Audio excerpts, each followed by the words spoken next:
Back in Detroit, Henry Ford wondered how he could bring the price of the Model T down to where everybody could buy it. He figured that the more cars he made and sold, the cheaper he could sell each one. And so the production line was invented, and the Ford Model T became what is considered the first affordable car. More than 100 years later, I brought to you my spectacular recreation of the Ford Model T.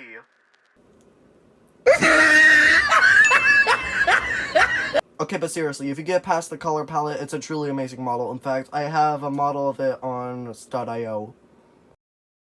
And today, I'm going to show you all the features I've put into this car to make it as realistic as possible with the limited amount of pieces I have. Starting with the engine bay. Hood comes off like this. One pin holds it on place. And here you can see a detailed engine compartment. That right there is the exhaust and intake manifolds. Other side hood pops off the same way. On this side you can see other various components. I've removed a couple body panels to make it easier for you to see the entirety of this engine. It's a 4-cylinder with 8 valves. This is a modified version of the flathead inline 4 I showed you how to build in a different short form video. It's been modified to move the valves on the other side because the original engine had them on this side, but the Model T engine had the valves on this side.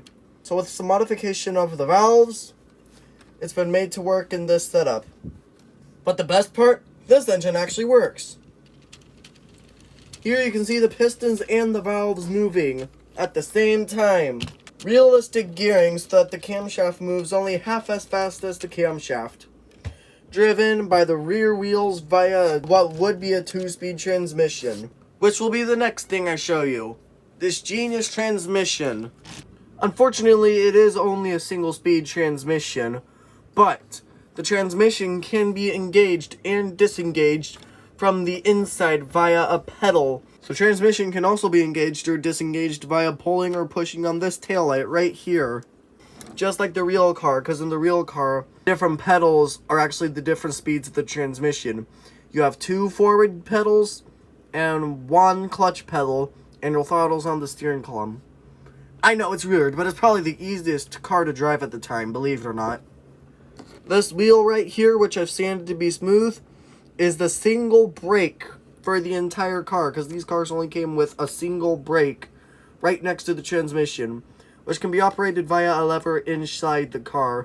After that point, we have the drive shaft leading to a heavy-duty new style differential, driving both rear wheels.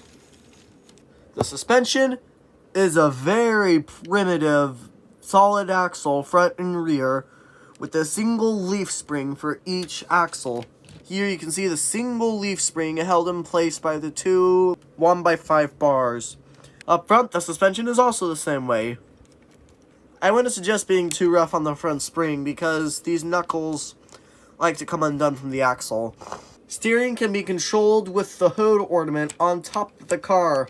Unfortunately, the steering wheel inside the car does not turn the front wheels, so you have to control it solely from the hood ornament.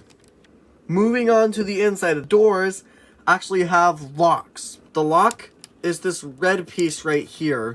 You put your fingernail or something else in the groove of this red piece, pull it out until it's almost all the way out, turn the handle down, pull on the red piece, revealing a full, detailed interior.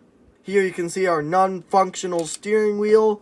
The middle pedal engages or disengages drive, taking advantage of this gear on the central differential. The car can be slowed down via the central brake drum, operated by this lever in the interior.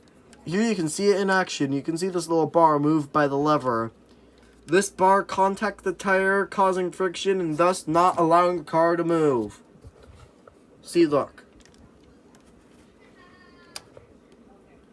Okay, so it doesn't stop movement, but it makes movement much, much harder. The fuel tank is behind the rear seats. The exterior of the car is fully detailed. This bumper bracket is a little wonky to make room for this steering tie rod. You can see that down there. When the suspension articulates, that could get in the way. And in fact, it still does get in the way. Now I'm going to show you the full flex of this suspension. Real Model T is the champion when it comes to off-roading. Takes you anywhere you want to go. The Model T. Strong, sturdy, with a will of its own.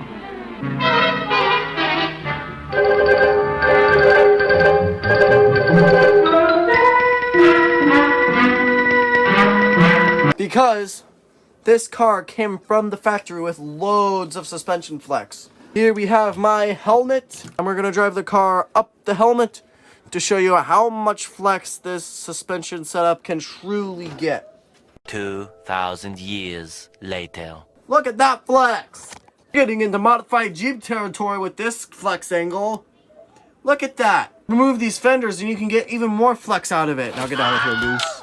I've designed this car to be completely modular. Let me show you.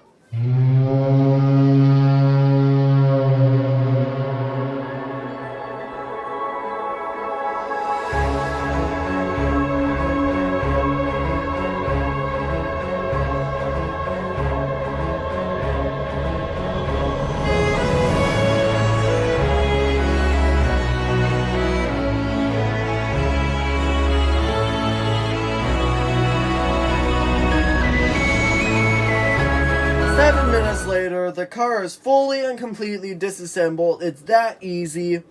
Like I said, fully and completely modular.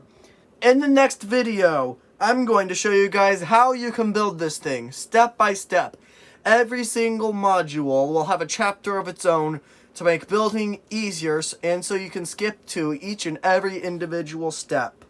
Hey guys, it's Chosen Bricks here in the midst of editing this video with my main editor, Tiger.